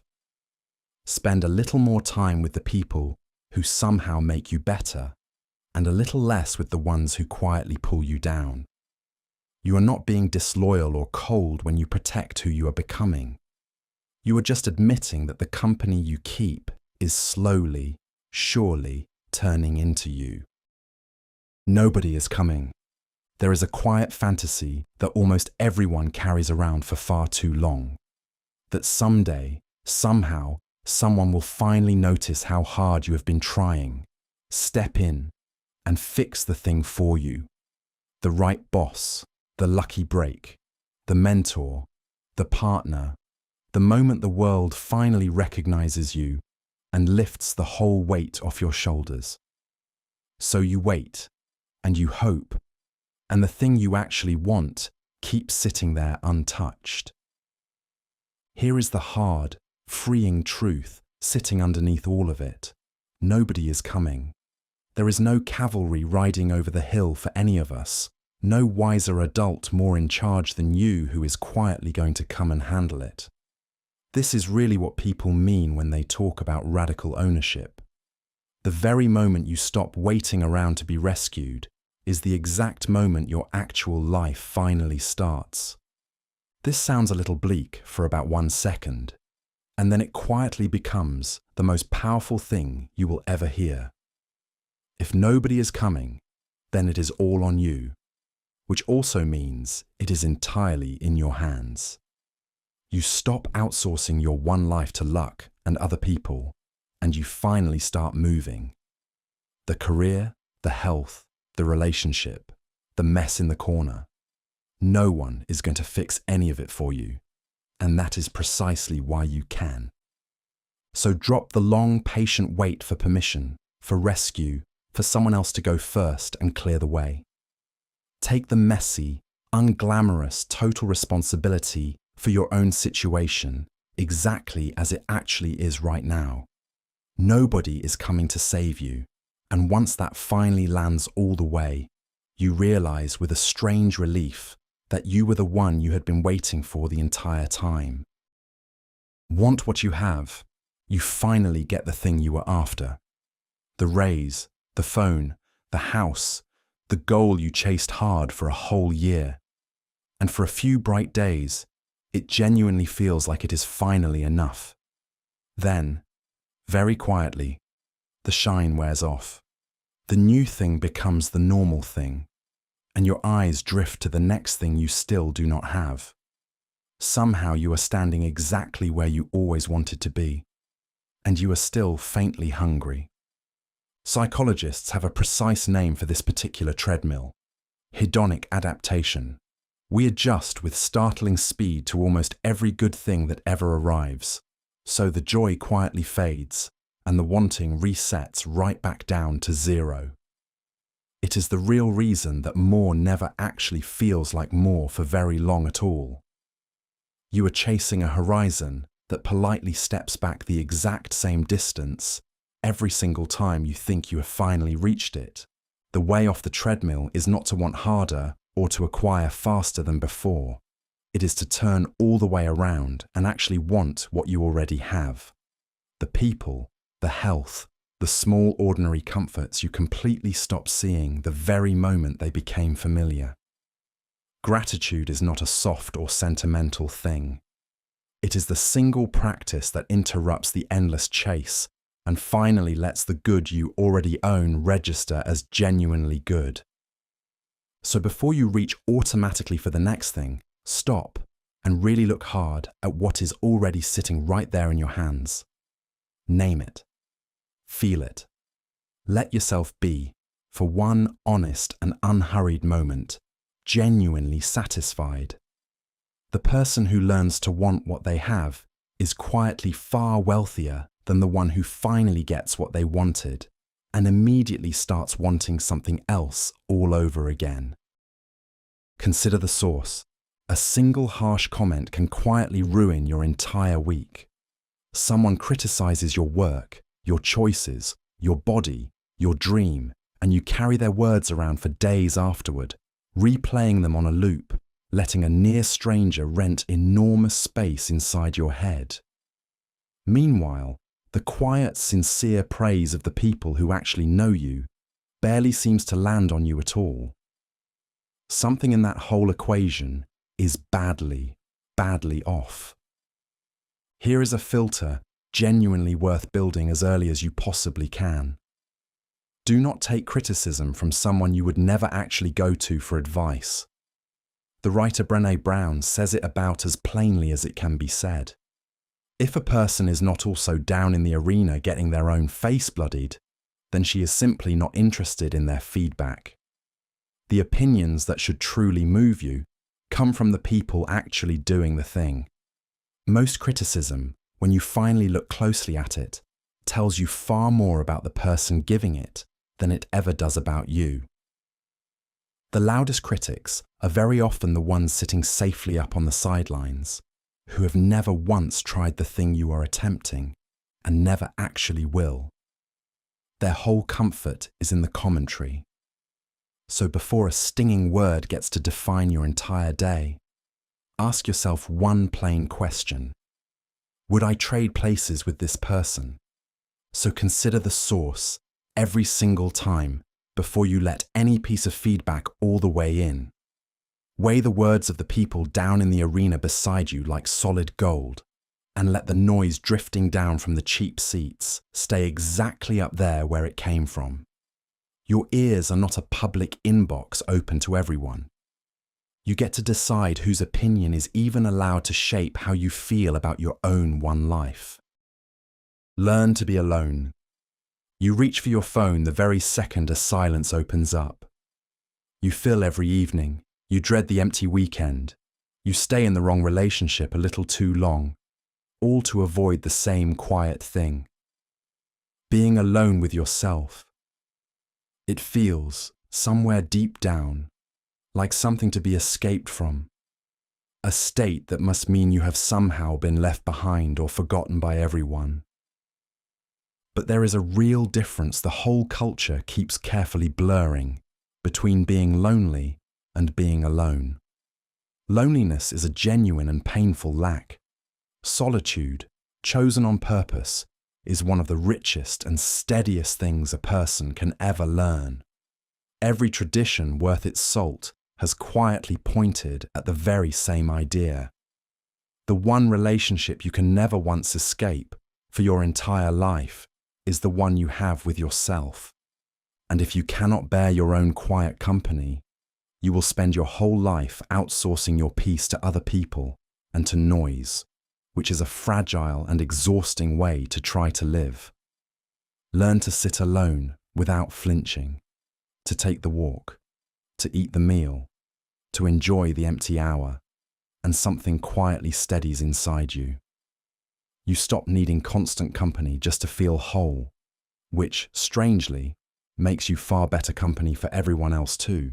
So practice being alone on purpose, gently, just a little at a time, until the silence slowly stops feeling like a threat and starts to feel something like home. You are not being antisocial or cold when you do this. You are building the one steady foundation that every other relationship in your life quietly has to stand on. Learn to be alone, and you will never again be left at the complete mercy of whoever happens to be in the room.